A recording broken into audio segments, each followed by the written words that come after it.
Right now in Salem, legislative leaders are talking about a bill that could bring the biggest change in land use laws in Oregon in 50 years. Now, I know that's not exactly thrilling and doesn't have all of you jumping off your couch or out of your chair saying, oh my gosh, but seriously, really, this is a big deal. It's aimed at helping expand the state's silicon forest by making land quickly available for the semiconductor industry. Here's a live look at the committee right now. They're meeting in Salem. And yeah, okay, they could look a bit subdued, but I assure you, the topic they are discussing is downright explosive. They're talking about giving Governor Tina Kotek superpowers. I'm not kidding. When it comes to land use, it would allow her to designate certain plots of land needed for chip factories and take away the land use restrictions that would ordinarily make it impossible to build there. So, for example, if there's 500 acres of farmland in Hillsboro where chip companies want to expand, but the farm is outside the urban growth boundary, and that means they can't touch it, it has to be reserved for agriculture, well, now, no problem. The governor can wave a wand and take away the restrictions, allowing the building of that semiconductor plant. It's all fueled by the federal CHIPS bill passed by Congress last year. That authorized $52 billion in grants in an attempt to rebuild American-based manufacturing in the semiconductor industry. Check this out. Only 10% of the world's supply are made here in America. The majority, around 75%, come from East Asia. This past Friday, 4 lawmakers, 3 from the Joint Committee on Semiconductors, took a tour of the HP facility in Corvallis to see some chips up close for themselves. They kept us out of the building. Thanks, fellas. They also toured the Oregon State University building. It's a incubator right across the street, which is also focused on the semiconductor industry. Both groups said they were applying for those federal CHIPS grants. Afterwards, lawmakers told us it is clear Oregon has to change some land use laws if we're going to compete for that federal money, that there simply are no large plots of land that would work right now. Our Oregon's land use system is about 50 years old, and there's some restrictions that it causes and very slow processes. And if we're going to bring this kind of industry, grow this industry in our area, we're going to have to be able to have land for it. I heard that from a lot of folks. Senator Janine Solomon, a Democrat from Hillsboro, is one of the co-chairs on this Joint Committee on Semiconductors. They've created something called Senate Bill 4, which has all the language that'll make this happen. She said the state is losing companies because there's no land to build on. This is an ecosystem that we're trying to build, and we realize that we really can't have one without the other. So really making sure that we're hearing from companies that are wanting to come and invest in Oregon that we don't have the land space.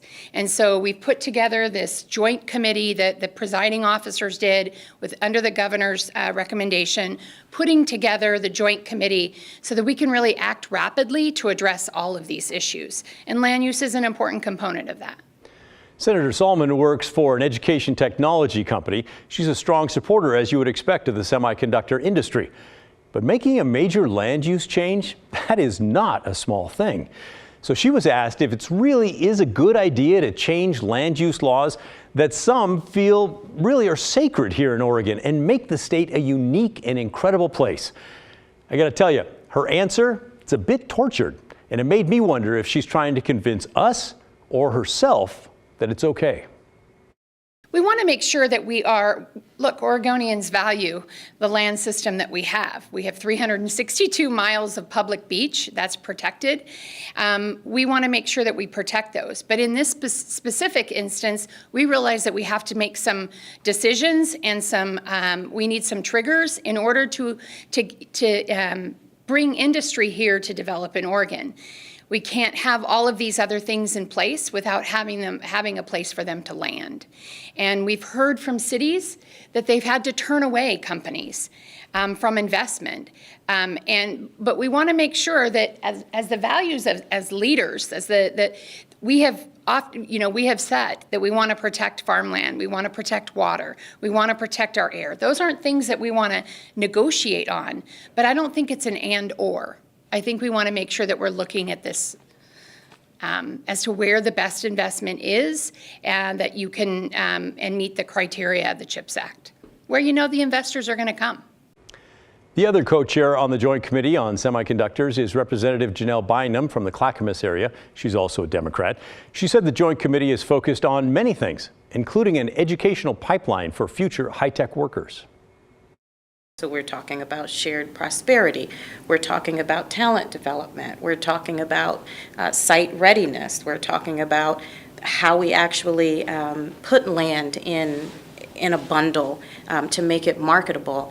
And then we're also talking about how do you get 91 people to agree on something that is so monumental, where they each come from a different point of view. That's the task at hand, and it's a big lift, but we're here to do it. Bynum has a degree in electrical engineering. She said Oregon's semiconductor industry does need to grow. We shouldn't walk away from our silicon forest like we did 20 years ago when I came here. I'm an engineer, and there was nothing for me. We shouldn't walk away from that investment again. So here's what we've learned. Oregon lawmakers are on the verge of passing a bill that would change part of Oregon's land use law created 50 years ago. It would give the governor the power to decide where a chip plant can be built, and it would not matter if that land was outside the urban growth boundary and restricted. She could designate 2 plots of land if they're each 500 acres, and many more if they're smaller. The bill also sets aside $200 million for companies that want to apply for the federal CHIPS Act money. That $200 million is to be used for preparing a site for a new chip plant, or research and development, or partnering with higher ed to help train future workers. So, what do you think about all this? Do you want to give up some land for the silicon forest and money and jobs that it will no doubt bring?